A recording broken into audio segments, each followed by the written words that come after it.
Blood banks are beginning to prepare to start using a new blood test that may be able to tell if donors have been exposed to AIDS or not before they give blood. But concern about that mysterious disease is growing all the time, and senior correspondent Warren Olney has some indications of that tonight. Warren. And you're right, there is widespread fear of AIDS. All of us know that. What is surprising is that healthcare providers are among the people who are worried about it. In the following case history, we don't know exactly what happened, but it does show how the fear can work. This man, Ford Johnson, an architect, died late yesterday afternoon. He suffered from AIDS. He died at UCLA Hospital, where he was taken by the Goodhue Ambulance Company. Two witnesses have told Eyewitness News that leaving home, Johnson, who was pitiably overweight, fell down these stairs while ambulance drivers looked on. The man who took care of him in his last days says this is what happened. Well, they came in the house and they asked the patient if he could walk. And the patient said yes, but do you have a wheelchair? They said no, they didn't have a wheelchair. And so then they left out, and the patient proceeded to walk out. A neighbor who watched from across the street refused to appear on camera, but confirmed Wilson's account of what happened outside. And when he got to the front door, he got to the stairs, and ambulance drivers was behind him.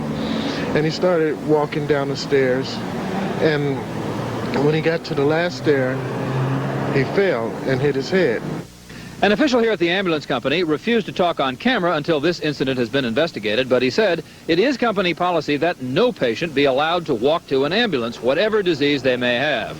He did confirm it's company policy to allow drivers to refuse AIDS calls if they want to, but he said there are enough willing drivers to go around. Others, however, insist that AIDS patients have trouble. It's difficult to blame the drivers. I think people that don't know about a disease that's as devastating as AIDS are going to fear it.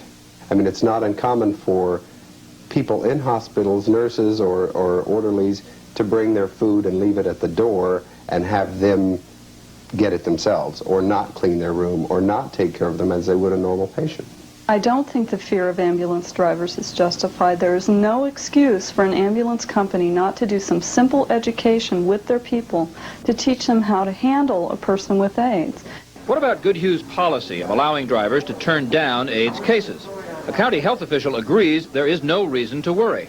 If you look at what is required at, picking somebody up to take them to the hospital or resuscitation, certain precautions should completely prevent transmission under those situations.